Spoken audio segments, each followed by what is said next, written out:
Bien, bonjour à toutes et à tous. Je suis à nouveau très heureux de vous retrouver pour cette méditation matinale. Je vous propose tout de suite de lire les deux versets sur lesquels nous allons pouvoir nous appuyer ce matin, qui sont toujours dans l'épître aux Hébreux, au chapitre 10, et les versets 37 et 38. Encore bien peu de temps, et celui qui doit venir viendra. Il ne tarde pas, et le juste vivra par la foi. Mais s'il revient en arrière, je ne prends pas plaisir en lui. Fin de la lecture de ces deux petits versets. Euh, Par rapport à tout ce que nous avons vu depuis quelques jours et depuis quelques semaines dans cette épître aux Hébreux, ces deux versets ne sont pas rédigés par l'auteur. Ils sont empruntés à d'autres passages de la Bible, et sont empruntés comme pour argumenter quelque chose, comme pour marquer quelque chose. Et c'est ce que je veux partager avec vous ce matin. On trouve notamment cette annonce du retour de Christ dans les textes du prophète Habakkuk. Et c'est quelque chose pour moi, cette annonce et cette façon de l'annoncer, ce retour, qui est primordial pour nous chrétiens. J'ai envie de dire, c'est l'objectif à atteindre. C'est l'objectif que nous attendons. Si nous avons mis toute notre confiance en Christ, si nous l'avons accepté dans notre vie personnelle, l'objectif à atteindre maintenant, c'est tout simplement le retour de Christ dans sa gloire.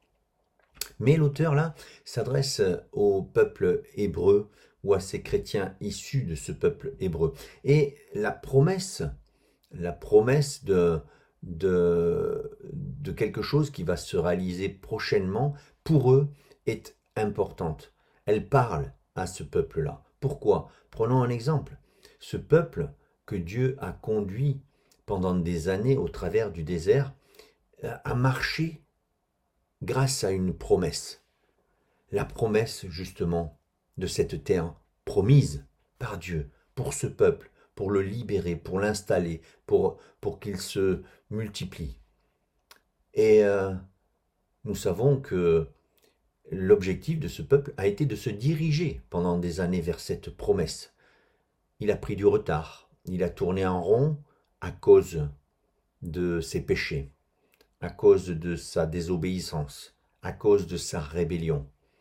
Mais il a quand même atteint cet objectif. Et dans les oreilles et dans le cœur de ces Hébreux qui, de génération en génération, ont transmis cette histoire de l'exil et de l'entrée dans la terre promise, ces paroles ont un poids. Voilà la promesse, voilà ce que Dieu vous annonce, et voilà vers quoi vous cheminez.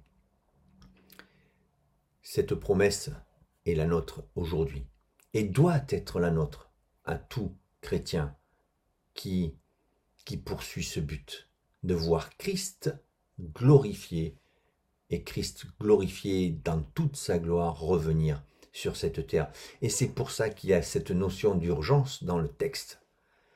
Il ne tarde pas, encore un peu, très très peu de temps. On a l'impression que, attention, c'est demain, voire même dès aujourd'hui. Ce n'est pas une impression, frères et sœurs, c'est la réalité. Christ vient bientôt.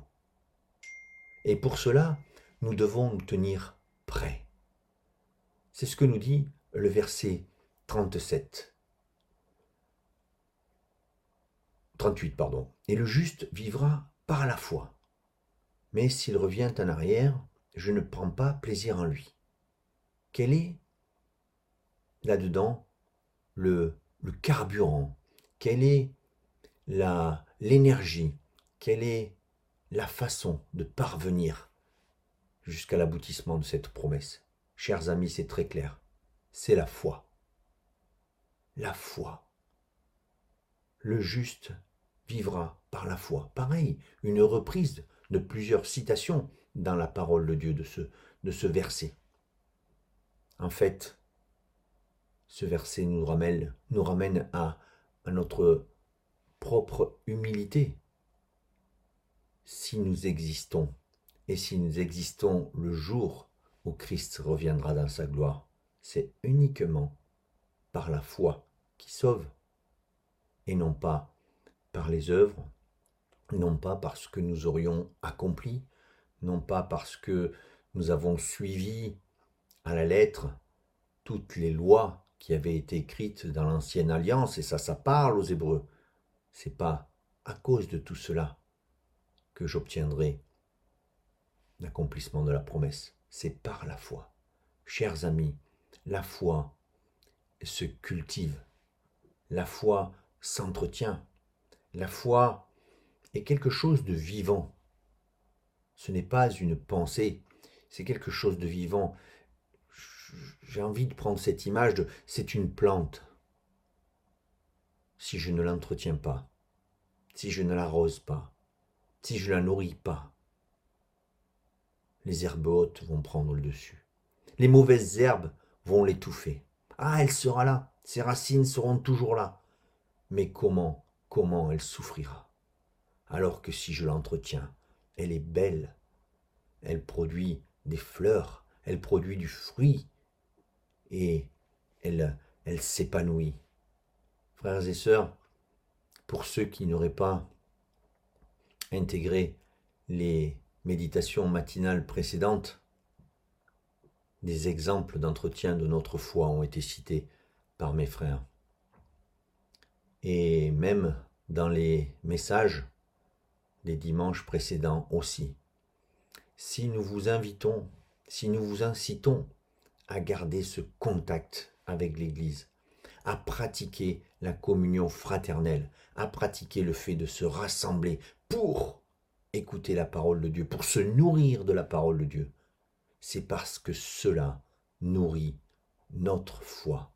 Et je vous invite aujourd'hui, afin d'être prêt, afin de faire plaisir à Dieu, puisque c'est ce qui est écrit, celui qui se détourne de cette foi ne fait pas plaisir à Dieu. Frères et sœurs, je vous mets au défi de faire plaisir à Dieu. Et vous savez, parfois, on cherche des choses compliquées, mais c'est dans ces choses simples que nous dicte la parole, que nous faisons plaisir à notre Dieu, en entretenant notre foi dans l'espoir qui est celui et qui doit être celui de tout chrétien, le retour de Jésus-Christ dans sa gloire. Bonne journée à tous, frères et sœurs.